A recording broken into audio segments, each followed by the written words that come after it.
The following presentation is brought to you by the Realm Network.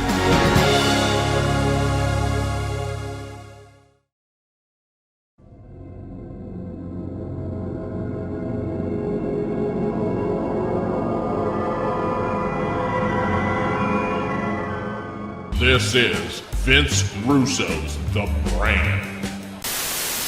Hello, everybody. This is Vince Russo here. I'm here along with Jeff Lane, and this is Lions, Tigers, Bears, and Dummy.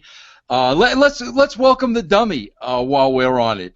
Disco Inferno, Glenn Gilbernetti. How you doing today? That's you, bro. That's you. Well, you said you're going to welcome the Dummy. Yeah, that's you, the Dummy, bro. What? No. Bro, first and foremost, what's going on top of your head today? Like, what? You wearing a hairpiece now? Oh, I'm going to go to the gym after this, put a hat on, but I mean, what do you mean hairpiece? Did you not shower today? Is that what you're saying? Did you not shower? Yet. I woke up, I got a little bedhead going on, but I'm going to the gym first. I'm going to put a hat on and go to the gym. What do you care? You come what on. Do you care? Don't worry about my hair.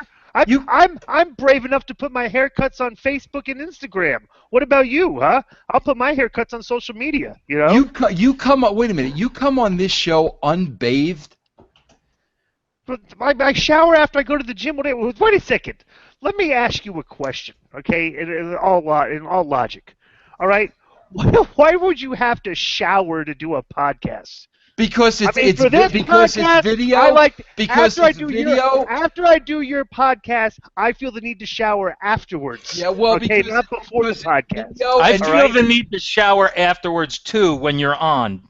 Yeah, there you go. The great Ed Ferrara, who you requested on this show because, in your words to me, in one of the 20 times you called during the week, this is going to be the final deletion of Ed Ferrara, in your words. Well, in all fairness, the reason, don't make it sound like I just, Ed Ferrara got shortchanged the last show because you did all the talking. Oh, my as usual, God! All right? And, cut him off. We knew he was short on time, and you hogged up all the airtime as usual, trying to get yourself over, and Ed got 2 words in and got cut off. I thought it would be fair to bring back Ed for further massacre. My hero, thank you, Glenn, so much for standing up for me. Nobody stands up for me the way Glenn Gilbernetti does, especially when he's yammering on and on and on for the first half hour of a podcast that I only have a half hour for. Yeah, and Ed, let me add, after the last show, he could not wait for it to end so he could call me and bury you to me as soon as we were off the air, saying he had no clue to what you were talking about. You had no clue? I said that on the air. I thought I said that in the air. I thought, first of all, don't make it sound like that I will bury people behind their backs.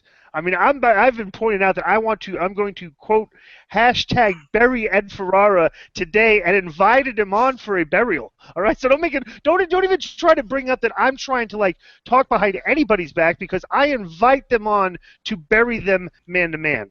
You invite them onto other people's podcasts that you crash anyway. That's the way this works. Is that the way it works? And everybody is seeing firsthand. This is the worst thing that happened with us going to WCW.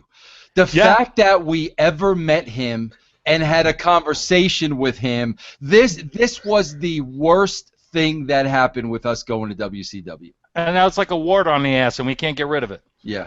Yeah. You have any comment on that? He just called you a wart on his ass. Didn't say, I said Well, I'll call him. He's Glenn Gilbernetti is a wart on my ass. I'll just say it. Do you have a response to that? Bro, let's be honest here. Okay? There's mudslinging already. There's no intelligent discussion. You smoked dope watching Raw the other night and put it on your podcast. Disgusting. Bro, if you want to get into like Jerry Springer level, and just get into the gutter of podcasting, feel free to continue. Okay, but when I'm on a podcast, I expect a level of decorum and respect. All right, and so from this point forward, let's treat this as like an intelligent conversation, even though we have Ed as one of the guests today. Okay. So go ahead now, bro. You've been telling me all week the final deletion of Ed Ferrara. Go. The floor is yours. Mr. Ferrara is here. I just wanted to point out that I want to know, because remember, Vince, I told you I was looking at this more of like as an intervention. Okay, because I want to know, Ed, what happened to the Ed Ferrara that wrote Chop Chop PP, wrote all this stuff back in the Attitude Era, wrote what was his La Parka doing the jive talking on the mic in WCW. And now I go. If you're looking for Ed Ferrara on the internet now, okay, this is what you can find. Okay, on MLW Radio, the Writers Room. Greeny is joined by Court Bauer, and Ed Ferrara as they discuss TNA Final Deletion, Brock versus Orton, quirky wrestling collectibles, and a ton on San Diego Comic-Con. Summer movies, books, comics, and TV. Hashtag GrappleGeek is in full effect. Ed, you're like you promote, you talk about how much you love NXT. You love this progress wrestling that I've watched clips of and everything in England is like one of your favorite shows. Bro, you have turned into like the typical internet wrestling fan.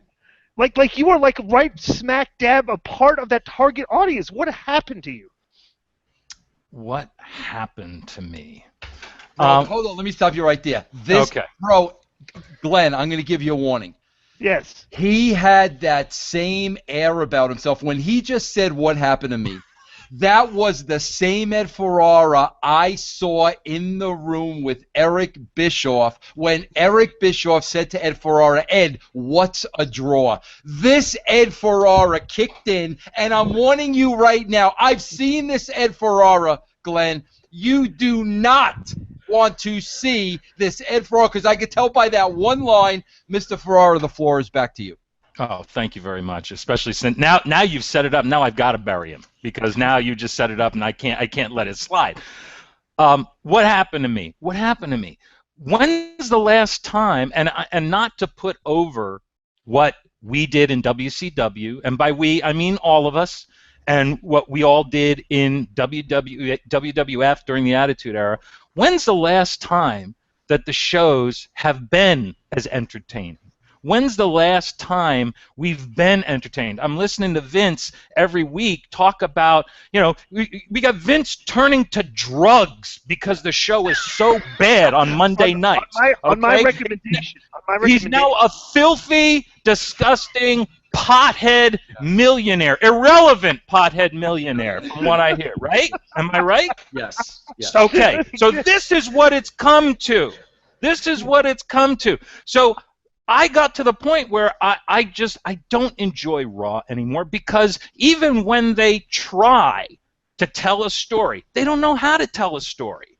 They don't know how to tell a story. They don't know how to be entertaining anymore. So I'm getting entertained in a different way. I'm finding something else to entertain me. I'm not saying that it's the be-all, end-all. I'm not saying that that the way things were wasn't better ultimately, because that's are you wearing a progressive T-shirt? That's right. Hey, look at that! God. Look at that! Huh? Look at that! Hey, Progress. People from Progress. Let's get some swag over here. I'm sorry for the interruption. Back to you, Mr. Yeah, Ferrara. I put this on purpose. Okay, so now the floor is me. So I want to stand up here so that people can see that I'm wearing the Progress T-shirt. So maybe somebody over in Progress can send me some free swag. Jim Smallman, you're the bomb. Send me some stuff. He knows them by name, by the way, Mr. Gilbernetti. Oh, but go ahead, Ed. I subscribe to their on-demand service. That's how I get to watch this stuff. It's $7.50 a month, and to me, it's more entertaining than when I'm getting the pay-per-views, the WWE pay-per-views. I'm watching that stuff because I'll do the occasional podcast, and I want to stay on top of what WWE is doing. But I'm the same way. I'm not entertaining. I watch Raw on Hulu, which is only an hour and a half, and even then it's brutal. I spend the show half watching and half like going through my Twitter feed and arguing with you on Twitter, Glenn.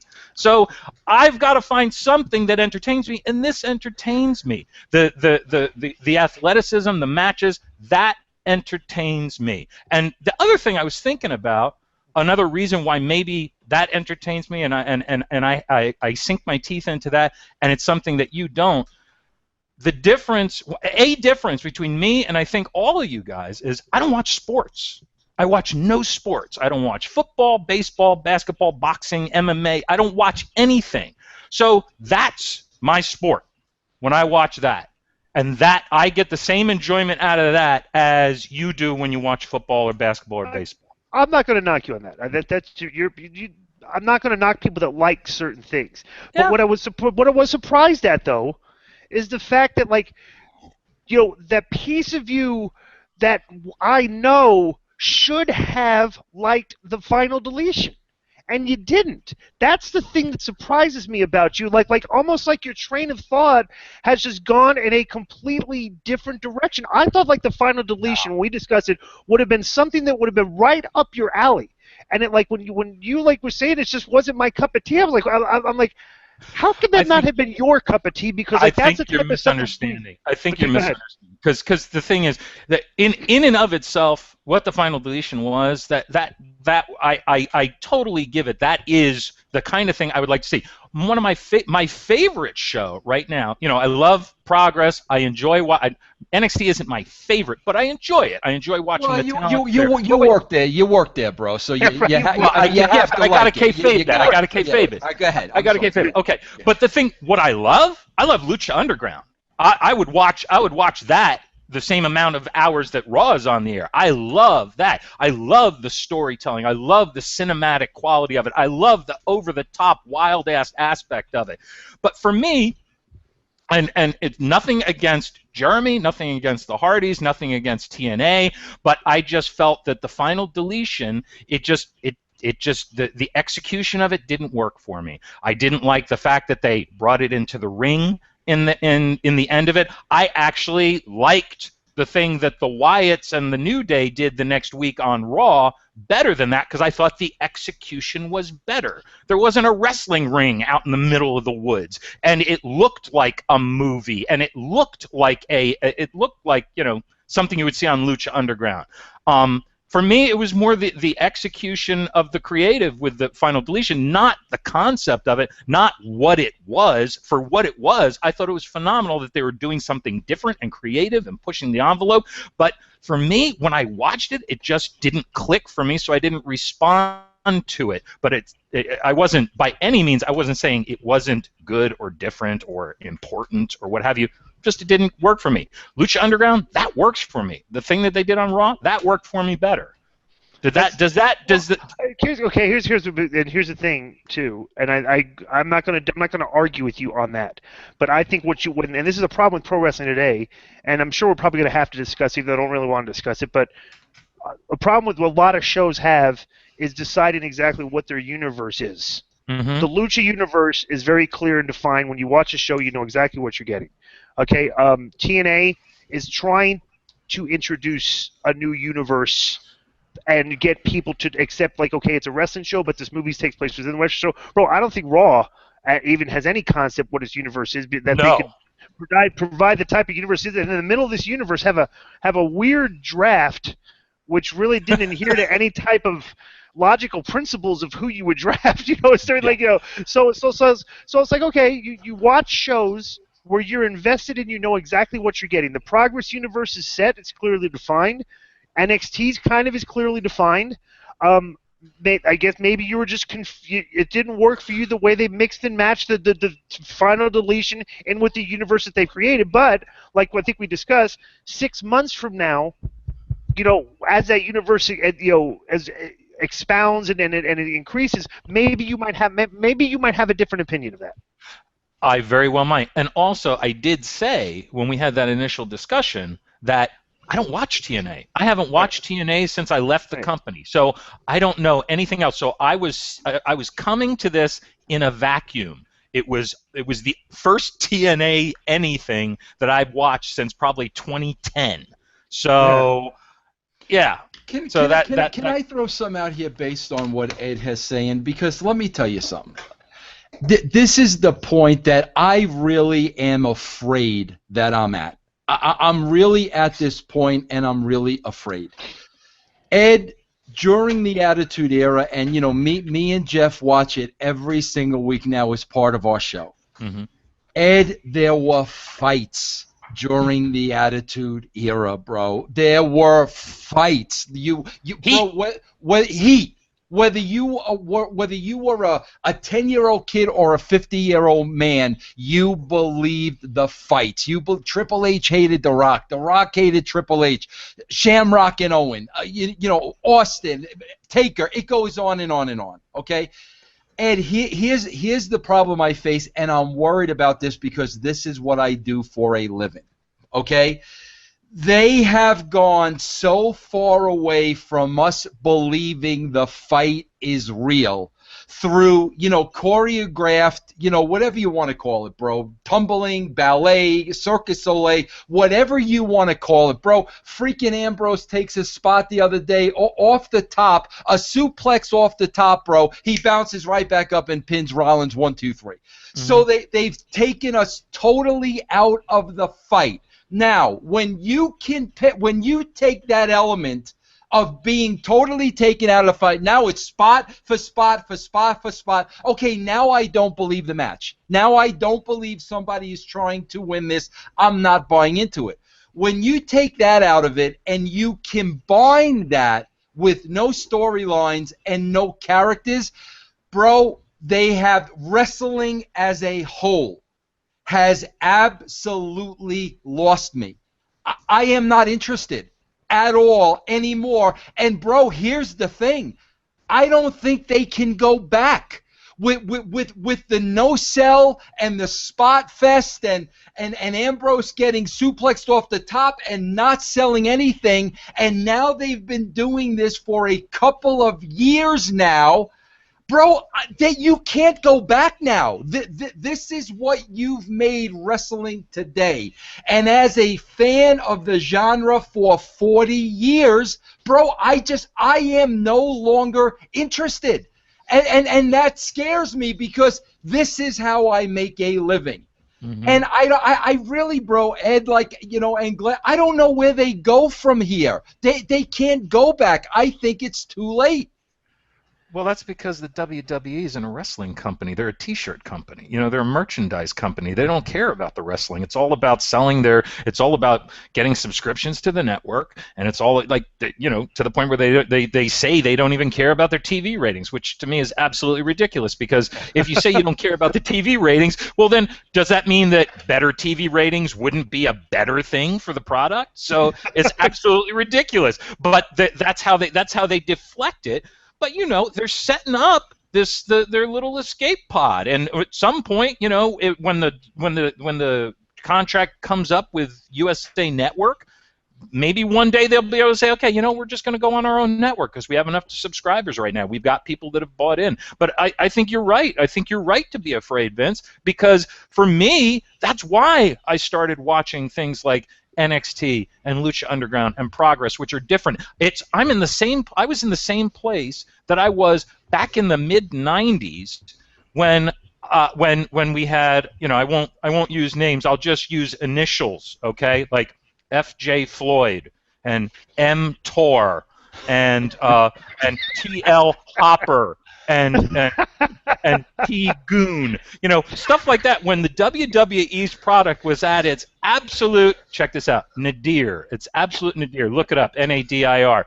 At its lowest point, and I almost turned off wrestling at that point. And that's when I discovered ECW, and that appealed to something else in me and brought me back and gave me something to appreciate. But and that's where I am. Don't say that. Let me just say, Ed, does it appeal to you, or do you feel like I need to be watching some kind of wrestling because this is kind of what I do?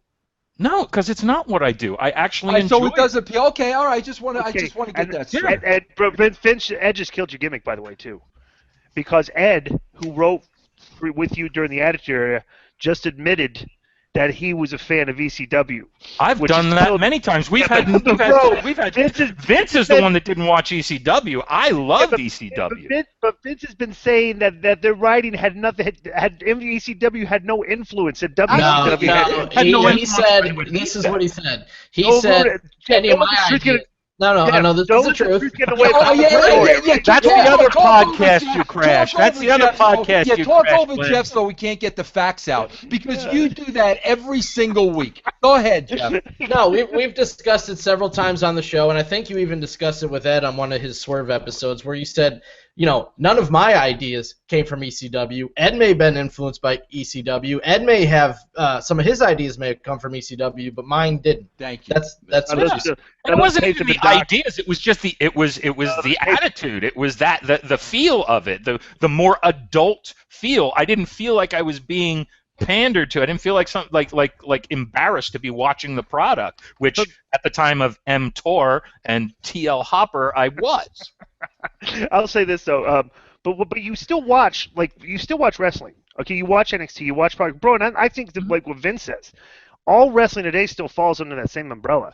If I quit watching wrestling over the past 10 years and started watching it, you know what I would notice from professional wrestling? If I watched a week of WWE, if I watched Raw, SmackDown, Lucha, if I watched all the shows, Progress Wrestling, NXT, if I watched 12 hours of wrestling this week, you know what I would come away from the style of work? Number one is that 90% of the guys are capable of jumping over the top rope. I get it, okay? 90% of the guys are capable of diving through the second and third rope. I get it. 100% of the guys don't have the wherewithal to move out of the way when these guys are jumping at them or jumping over the top rope on them, but 90% of the guys know to move out of the way at the last second when a guy's trying to hit him with a clothesline. Okay, so that's what professional wrestling looks like to me these days. Mm-hmm. Missed clotheslines, dives over the top rope, acrobatic spots, and Vince said, bro, it's missing the element. Bro, how often do you see an exchange? Bro, remember on hot tags when we grew up watching professional wrestling? Yeah. The guy would hot tag, he'd come in there, punch, be fight. He's fighting his way out of it. Bro, that does not even exist anymore in professional wrestling. The comeback today is on the independent scene. Clothesline, running back elbow, everybody's the exact same thing. It's unbelievable. And they just start doing a bunch of flips and flops. Everything you watch on TV, every professional wrestling show still adheres to that style. The style has changed. We've gotten, like Vince says, we've gotten away from fights. I just think maybe I don't see how you're impressed with the style of wrestling. Especially when there's not a lot of storytelling. I can't, bro. You watch Hulu? Do you fast forward through it, or do you watch it for an hour and a half and just play around? You just keep it on, watch it, and then when it's over, on, and then my attention will go in and out. I DVR I DVR the shows. I fast forward through all the matches because all the matches look the same universally across the board, and I wait to see the finishes and the stories and the interviews, which is the way I used to watch wrestling back when I was in 1985, 84, when I was growing up watching it, and I taped on the VCR. I didn't care about the work, but I would pay to go see it live. I would pay to go see a live wrestling show, even though I fast forwarded, because it looked like grown men fighting. And I'd pay to see it, but I wouldn't pay to go see any of this stuff. Glenn, you want to hear something really interesting? This is so interesting to me, and maybe you guys can figure this out. But this is unbelievable to me, bro. I'm working with the Mercury Pro Wrestling Academy now, bro, and there's a lot of good guys. There's a lot. I heard they're going out of business. Yeah. Is that okay. True? Anyway, but. God, listen to this, Glenn. You'd be surprised that, Glenn, screw yourself. First of all, when that company goes out of business, you can't say I killed Mercury Pro Wrestling. All right? You just did. You will never be able to say. I don't work there. Congratulations. Apologize to the good people at Mercury Pro Wrestling Academy. I think Google Hangouts I think Google apologize. Hangouts is about to go out of business because Glenn's still here. Glenn was in the last episode. Let me say That's this. True. This blows me away. And bro, a number of guys have told me this. Ring of Honor has wrestling camps. And I mean, bro, with all due respect, one of the guys leading the camp, I don't know, Bob somebody, I don't know him, so I can't say nothing. Bro, the other two guys leading the camp are Kevin Kelly and Chris Daniels. Okay, so those are the three guys leading this camp. But here's the fascinating thing to me. I watched Ring of Honor a week ago. Bro, that is probably the one company where there is zero psychology. None. None. I've seen NXT. It's worse than NXT. It's worse than anything I've ever seen. It's one spot after the next, okay? But meanwhile, my guys at Mercury Pro, Glenn, this is fascinating to me. They told me when they go to the camps, they teach good old school wrestling philosophy. And the guys that are going to the camps are so confused because the trainers of the camp are teaching them the right way to wrestle, to sell the psychology, but then these guys are turning on the product and they're seeing something completely different. So, like, I don't understand that. You're going to a camp where you're selling psychology and selling, but on your own program, nobody's instituting that?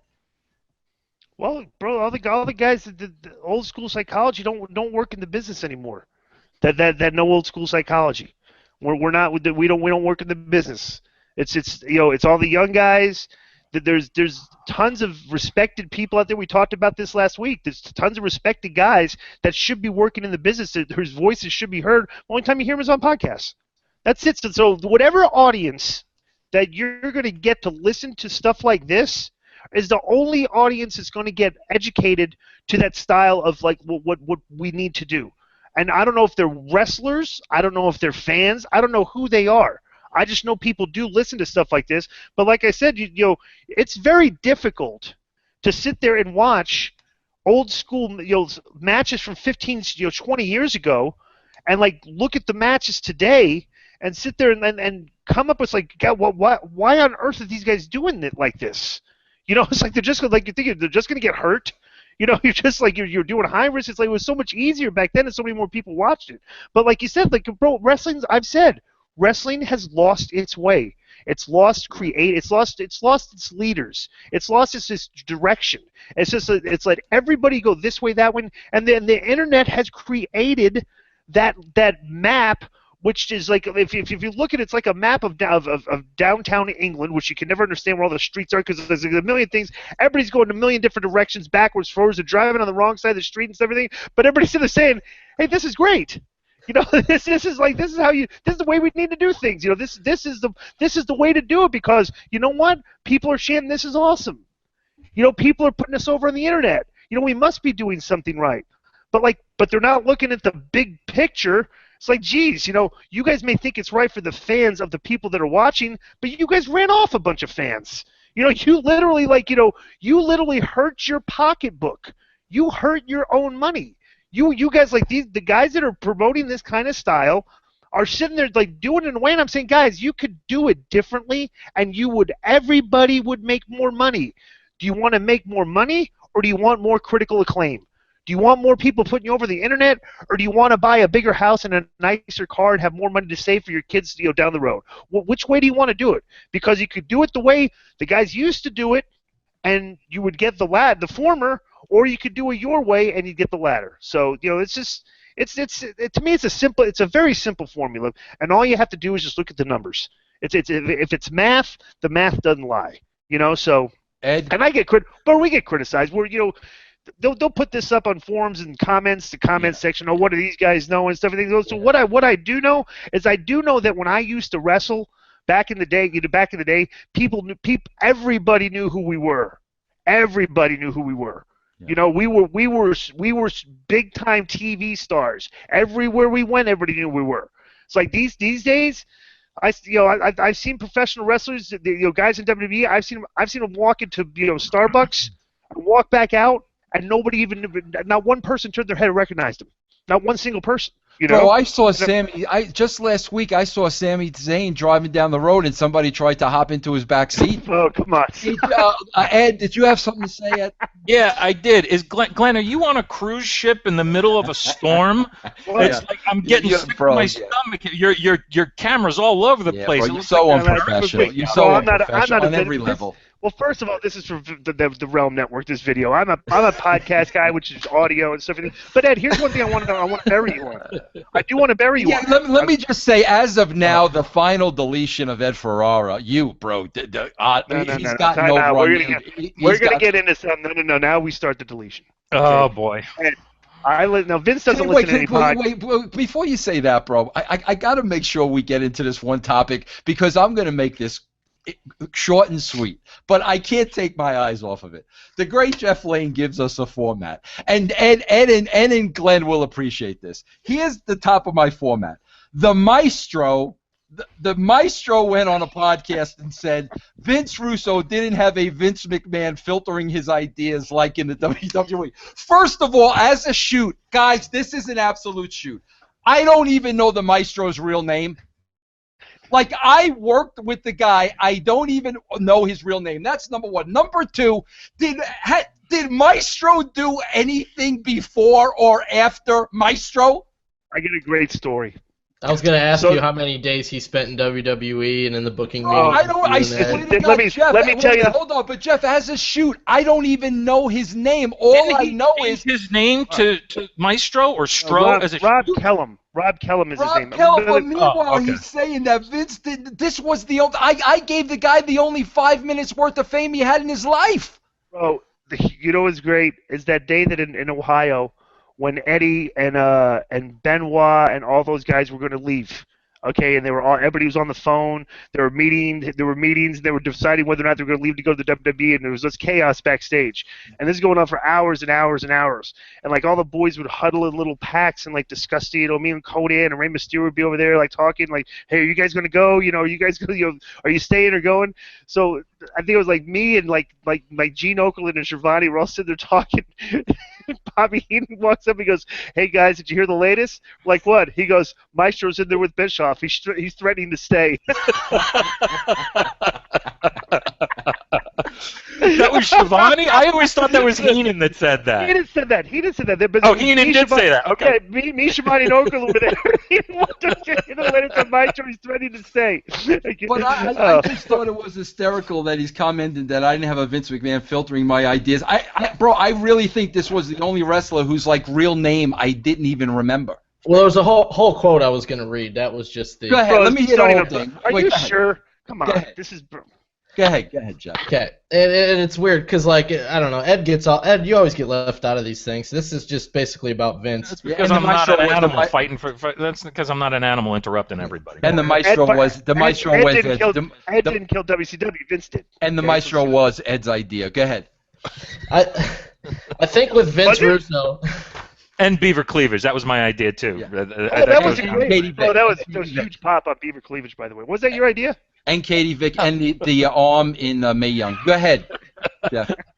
I think with Vince Russo that his style of doing things wasn't meant to be for WCW. He had ideas and he had a creative mind, but I don't think it was what many of the WCW fans wanted or watched.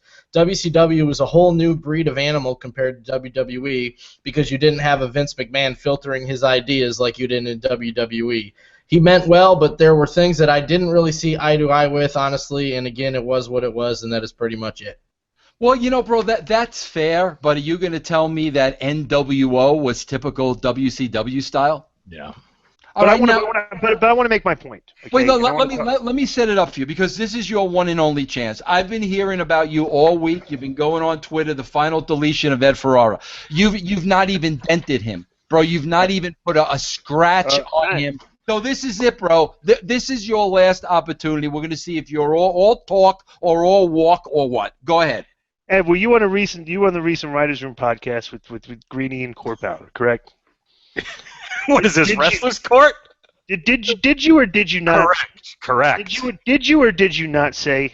Did you not say this, Kate? I don't know. This is why I think your thinking has gotten so weird and so like your typical internet thinkings to the internet smart mark thinking. Let's not shade it. Let's just ask me the question. Did you not sit there and say that? I love that pissed off Ed. I pop so used. Go ahead. I'm telling you, he's going to talk about this. Go ahead, Glenn. Go. Did you not say that Brock Lesnar versus Kevin Owens seems so right for me right now. Like explain to me your logic and thinking. Okay. Did I say that? Did I say that? You agree. Yeah, you expounded on it. I think Greeny said it seemed so perfect. You expounded that you think that Kevin Owens, as opposed to Randy Orton, I mean, we could argue Randy Orton, but why would Kevin Owens? How would you sell Kevin Owens versus Brock Lesnar to a professional wrestling audience? Because I can't even think that thought even crossed your head. How would you sell Dean Ambrose versus Brock Lesnar to a professional wrestling audience? I mean, I would take Kevin Owens over Dean Ambrose in that. I think you could sell Kevin Owens easily right now. Yeah. Are you kidding me? Plus, Bro, Kevin think about this logic. Listen, Owens is one of the hottest heels they have. He's one of the few guys who actually has some heat on the whole damn show. Does? Bro, the guy's having his in an angle right now with Sami Zayn. How do you take a character and say, hey, we're getting Brock, we're getting Kevin Owens ready for Brock. We're going to put him in 3 months worth of fights with Sami Zayn, and he's going to have trouble with him, and he's finally going to go over on him, and then we're going to go fight Brock. Bro, promoting a guy that you can't take these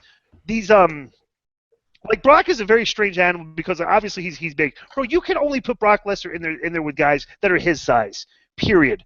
So to have any type of logic or you can't take these other guys and put them in. Bro, he just squashed Dean Ambrose. He beat the hell out of Dean Ambrose, and Dean Ambrose won the belt. I mean, like, for people watching WWE right now, they're wondering why Brock Lesnar's not the #1 contender and fighting for the title. They're like, guys, what's going on here? This is kind of weird, Well, why is he not the #1 contender for the belt? But, like, how would you book Kevin Owens versus Brock Lesnar? Oh, Jesus, I don't know how I would book it. How does it feel so right to you? I mean, you sit there and said it like you were talking about. It feels right because you stop filibustering and let Mr. Ferrara. You're a filibuster. Yeah. That's what you are. You're a filibuster. Filibuster. Shut up. I'm trying to delete him, Vince. He can only delete with his mouth running. Go ahead. What's interesting here's the thing, Glenn. I wasn't talking about it would be believable that Kevin Owens could kick Brock Lesnar's ass. It's just a matter of he's somebody who, when he comes on, I'm interested. He's a good talker. He's got a good character. He's got a good attitude, and he's interesting. And as far as I'm concerned, he's one of the few heels that they have that actually has a little bit of heat. So I'd be interested. And hold on a minute. I'm going to have to Eric Bischoff you here. I with all due respect. Are you going to use numbers? No, I'm going to ask you, what is his character, bro? What is I've been watching Kevin Owens on TV for 6 months. What is his character? They call him a prize fighter. He's a prize fighter. He's out of shape. Well, that's the silliest. He's a prize fighter, but he's out of shape. Character. You don't have to have a character. You don't have to wear a fireman's hat and call yourself Fire Marshal Jeff. Okay, but what is his character? I don't know what it is. His character, he's a smug, obnoxious, self-centered guy who thinks he's God's gift to wrestling. But all wrestlers are that, bro. That's what all Are you talking shoot or work? Both. Okay, well that's his character, you're raising your voice, and you're raising your voice. I'm getting a little uncomfortable. Glenn got me all upset. I'm getting a little. Fireman Owens. Got me all upset. Fireman Owens come out there with a hose. Bro, can you see that? He's playing the character. He's playing the character of a wrestler. That's not a character. That's a I'm a mad, pissed off chicken shit wrestler. That's not a character, bro. Well, what was Shawn Michaels' character? The Heartbreak Kid, bro. Shawn Michaels. Yeah, he was a wrestler. He was an awesome wrestler. No, bro. What was his character? Take wrestler out of it, and take the fact that Shawn was a wrestler out of it. What was his character? Shawn, what? I'll tell you exactly what he was. What he was. He was kind of like a male stripper guy. He was like a sexy boy. He danced. He had things you could imitate. He had things you could copy. He had a bro. These guys. Let me tell you something. This is what a character is. Okay, and just because I've done this before, and this is what's forgotten. We could categorically take forever, but I'm just going to give you just a few examples. Professional wrestlers. Can you just give one? Can you just give? I'm just going to say, bro. One good. The thing that makes a professional wrestler character is when a fan can imitate something and things that you do. That means you have if two 12-year-old kids say, okay, hey, let's go wrestle in the front yard. Okay, and one kid says I'm the Disco Inferno, and the other kid says I'm the Honky Tonk Man. All right. No, the other kid would have just walked away. Well, let me be honest. The Honky Tonk kid. That was the best deletion I've seen since we started. No, first of all, the Honky Tonk. First of all, the Disco Inferno kid goes over. Okay, when they wrestle. Okay. Well, but bro, he would go over 15 minutes after the other kid walked away. Time out. Okay. So you have certain characteristics, mannerisms, stuff that you could do to imitate the guy. That if two fans were watching, they'd say, "Hey, that kid's a Disco Inferno, and that kid's doing the Honky Tonk Man." Bro, let's categorically go through the roster of the WWE right now. If two 12-year-old kids say, "Okay, I'm Sami Zayn," and the other kid says, "I'm Kevin Owens," okay, I'm watching them. How do I know? Okay, all right, which one's Kevin Owens? Which one's Sami Zayn? What are they doing? Well, what are they doing? They're just running at each other and start punching each other. The Kevin Owens kid has a pillow under his shirt. And no sleep. Okay, I mean, right. You could take the duct tape and make the shirt, the KO with duct tape. But that's a good point. That's a good point. Let's go through the roster. That's a good point. If one kid says, I'm Seth Rollins, and the other kid says, I'm Roman Reigns, and they wrestle each other, well, what are they doing to where you're looking and say, hey, that's Seth Rollins versus Roman Reigns? Bro, this is what, and I'm surprised at WWE he's gotten so far away from it. Roman Reigns is one that you can imitate. There is stuff that the Superman punch, or what else? The Superman you're punch. Right. Okay, yeah. No, you're right. What I mean? You're absolutely right. Little mannerisms, and I give you that. Yes, with guys like Owens and Zayn, they don't have those mannerisms, and that's one way to define a character. So right. I'll give you that. I'm not going to say you need it, but I'll give you that. Okay, but timeout number 2. If you don't have mannerisms, what are things that they have catchphrases? All right, things that you can say. All right, what are their catchphrases? You need a cab. You need a cab, ma'am. You need a cab, ma'am. We're talking about guys today. They don't have anything that identifiable that people can imitate. Ed, I think he's turning the table on you a little bit because you're starting to call these guys characters now. Bro, let me tell you, you worked with characters, bro. You worked with Undertaker. Absolutely. You worked with Kane. You worked with Austin. You worked with The Rock. You worked with bro, now all of a sudden you're going to put Kevin Owens in that category when we talk about characters. This may be starting to tilt Glenn's way a little bit. Hey, I'm not comparing. Please do not think that I am comparing Kevin Owens, Sami Zayn. But you're settling.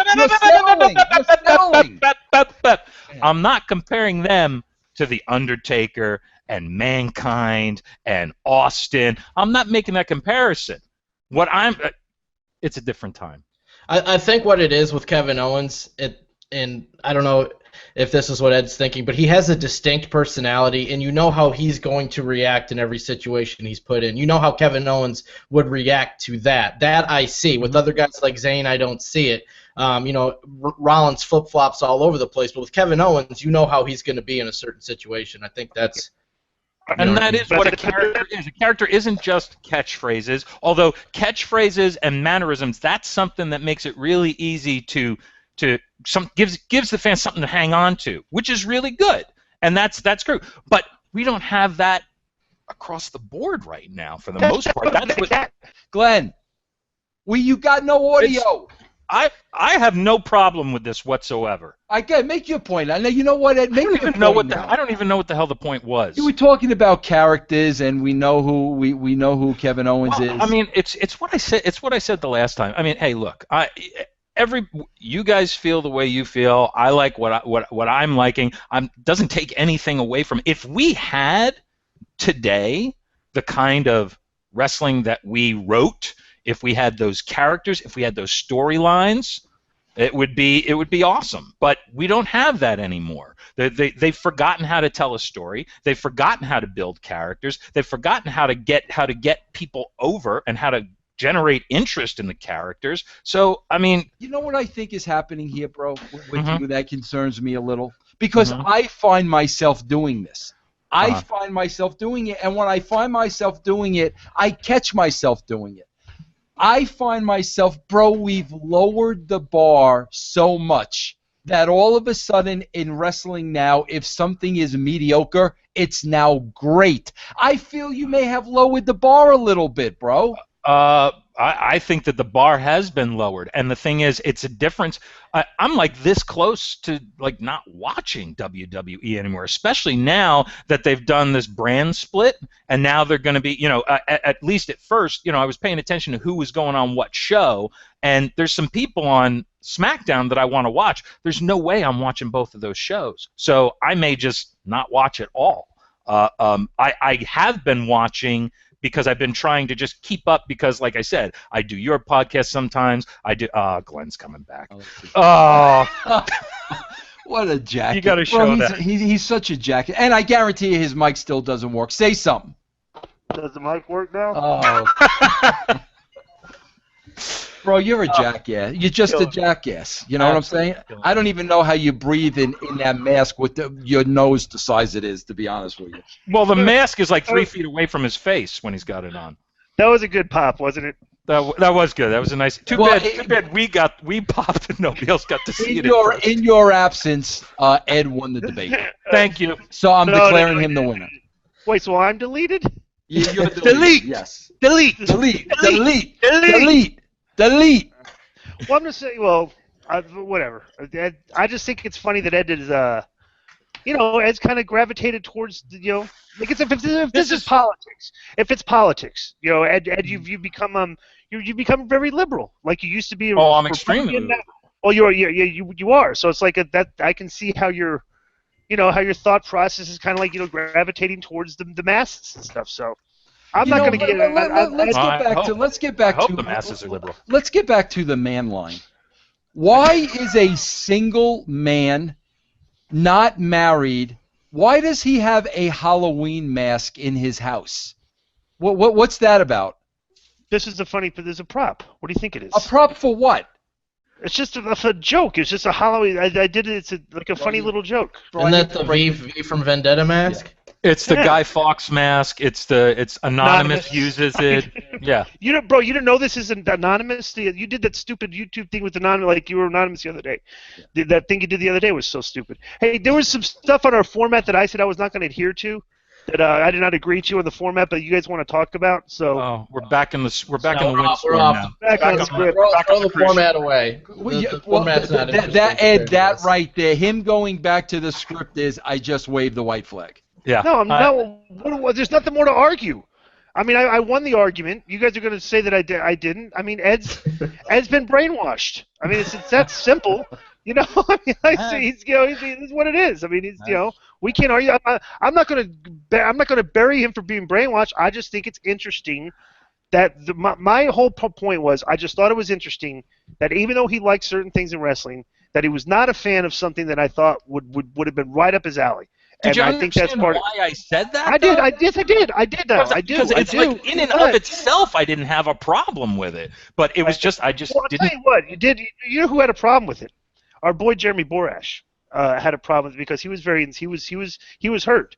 And did you know that New Japan Pro Wrestling used to fly Jeremy in to ring announce the big events until Vince made Okada dress up in a Lone Ranger mask and ruin the TNA deal? Did you know that?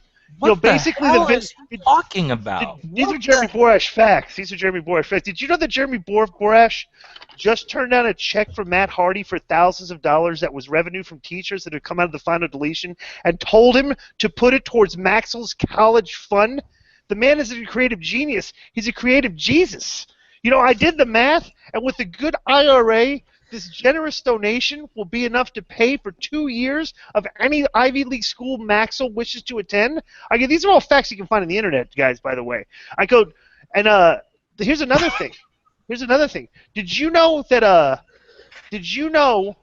let me see, I've got some facts here from Jeremy Borash. Oh, remind first brother, because he teaches at a college, because you're a college teacher, Ed.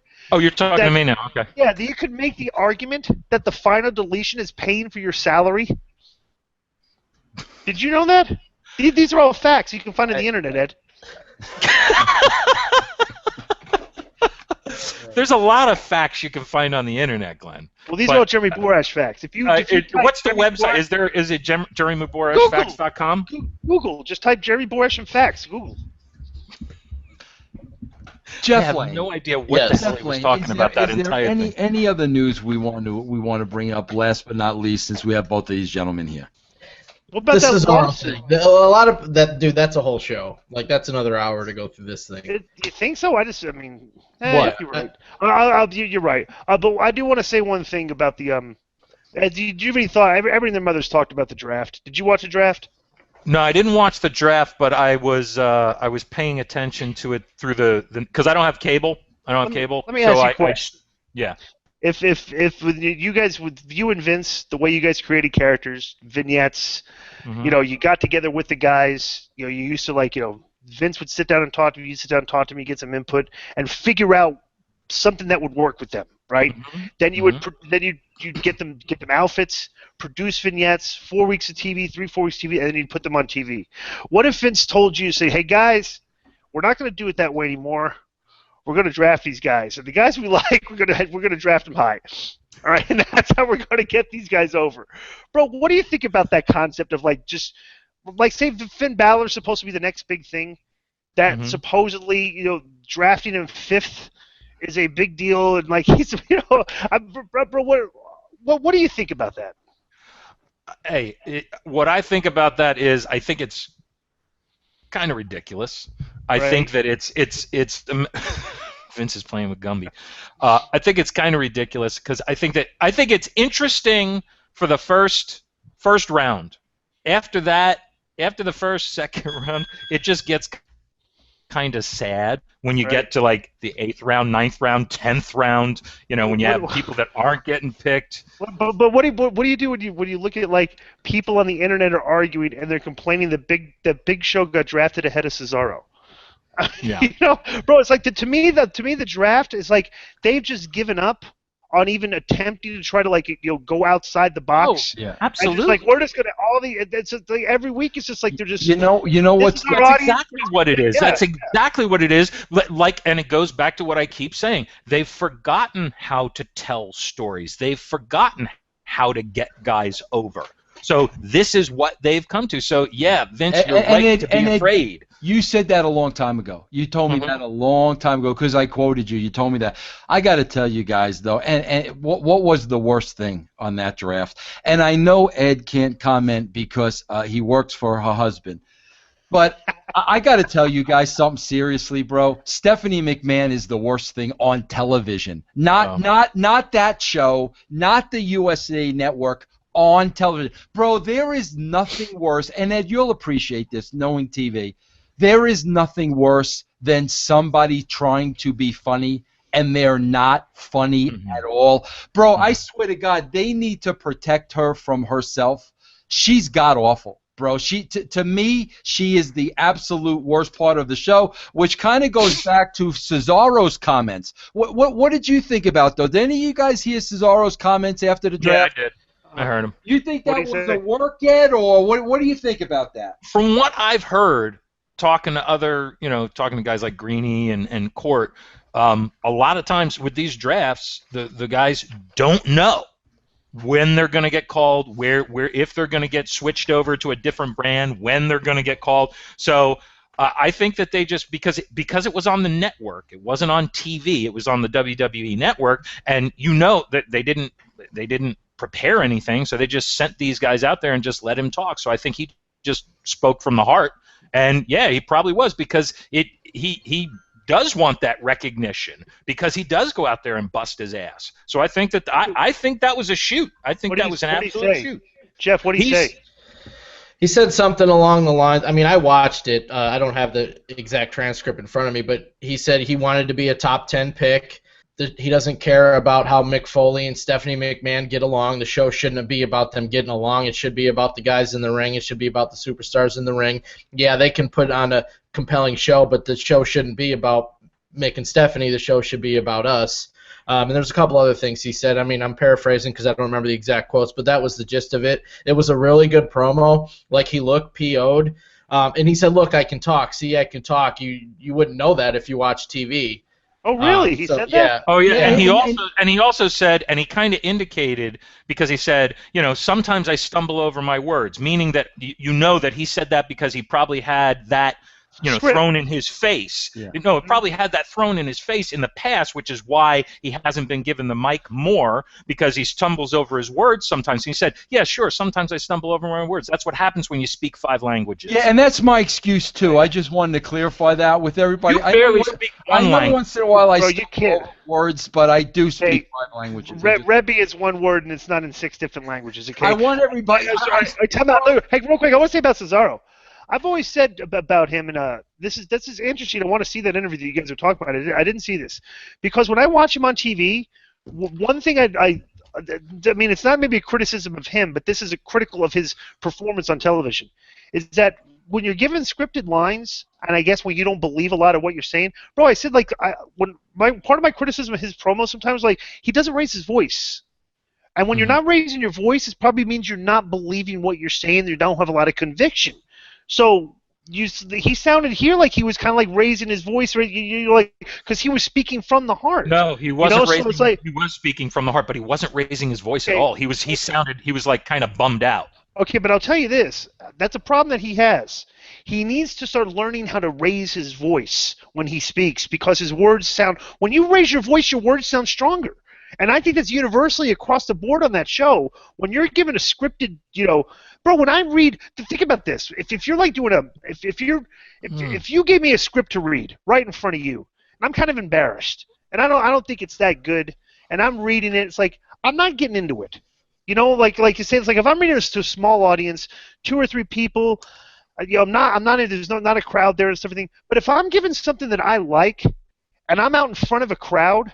Bro, I'm talking, I'm trying to get some energy, So it's just I mean, we all know this, but the big problem on that show is like, bro, the scripts the scripted promos these guys are reading, they're not into it. And it's like it just comes across on TV like that every single week, Well, because so many of the things that they give these guys to say, it doesn't sound like anything that would naturally come out of their mouths. No, so it's weird. And they're told to deliver it word for word, and everybody there is walking on such eggshells that they're afraid to screw up, and they're afraid to go off script and not deliver. So they're more concerned with, what's the next line, what's the next word, what am I saying, and trying to get that right. And when you're doing that, you can see the sweat on it, and it doesn't come off organically or naturally, because you're not trying to say what you mean, you're trying to say what you were told to say. Yeah, and this is the most fascinating thing too. You talk about their T-shirt company right now, right? Bro, like, you can sit there and talk about create writers, whatever. Bro, they can't write any catchphrases for these guys that you can put on a T-shirt. Like, these guys are delivering promos every single week. You figure we could come up with some, like, bro, like, they've got 20 writers. The 2 of you could probably write for like 8 or 9 guys and come up with like 3 or 4 things you could put on a T-shirt. Like 20 writers, but everything's got to get filtered through Stephanie and then Hunter and then Vince. So ultimately, there's only 3 writers. But if there's 20 writers, they can't like say, hey, like you can't look at this line and say that's a great line. Like something we could put on. Like they're not even thinking in the thing. Like, hey, let's give this guy some catchphrases to repeat over and over. I'm the good, I'm not a good guy, not a bad guy. I'm the guy. That's like literally. That might be the only catchphrase I think I've heard on that show in like the past 6 months. And if you think about it. Let me just end it with this, because Ed will appreciate this, having been there, bro. The level of immaturity to entertain yourselves by splitting up couples. Oh yeah. Bro, grow the F up. Like seriously, Vince McMahon, grow the F up. The fact that these guys and girls are on the road their entire freaking lives. Now you're going to put boyfriends and girlfriends on one show compared to the other when it doesn't matter. It doesn't matter that Paige needs to be on Raw and Del Rio needs to be on SmackDown. It doesn't matter. It doesn't matter that Kaz has to be on one show and Carmella. My God, bro, can you let them at least enjoy each other's company when they're handing you their lives on a silver platter? Bro, this is why the WWE gets themselves in trouble. This is why there are 80 guys suing them for concussions, because you know what, bro? At the end of the day, they never do the right thing. All they need to do is the right thing once in a while, and they won't bring all these problems upon themselves. But you want to talk about childish ego to separate couples by putting them on the two? Grow the F up already, bro. I'm going to be a devil's advocate here. I'm going to be a devil's advocate. Bro, hey, you separated a happy couple, all right? Well, what happens if you have an unhappy couple on your show? What happens if that relationship goes south? What happens if now in that locker room and in that arena every day you've got two people fighting with each other? What happens then? If they're going to fight with each other, Glenn, if I'm the owner, fight with each other, then they're bringing it on themselves. Then they're behaving unprofessionally. If they can't keep it out of the workplace, and if they have to fight with each other backstage at the arena, then they're being unprofessional and they're bringing anything on themselves. But to take a couple that isn't bothering anybody and to split them up just because you can, right? That's pretty obnoxious, yes. And that's all it is. It's an ego stroke. It's showing off. It's a show of power. It's I'm doing this because I can, and you know what? You're gonna take the crap. You're gonna eat it, and you're gonna like it. How about that? Maybe they should have gotten married. They're not splitting up the married couples. They're splitting up the couples that are dating each other. I wonder what'll happen when Nikki Bella comes back. Yeah. Oh, very interesting. All right, listen, Jeff, you're staying with me. Right. We got to take care of a little bit of business. But Ed and Glenn, thank you, Glenn. He torched you, bro. You were a lot of talk. Delete. I was way too nice. I was way too. And it was, listen. I promoted a massacre and final deletion. That's just to get people to listen to the show because I know what I'm doing. So, I just want to say, that's why you were off for about 10 minutes in the middle. I told you that I would have. Ed got shortchanged last time. I thought it'd be fair to bring him back on to explain himself fully, which he got a chance to. And Ed's my friend. I agree with him. I think he's gotten off. I think he's a little off center of what I think, but he doesn't watch sports, which is a good example of probably why he doesn't like some of the things that we like about wrestling. But I will say this, is that I did think the last time he was on, when we were doing a podcast and we were promoting it as the Art of Brilliance, I did think it was a big mistake to bring Ed on for that because I don't think anybody has ever considered Ed to be brilliant, like myself. So I'm not going to relent on that. But the next time we have Glenn, an Art your of Brilliance... mic's not working again. Glenn, I can't hear you.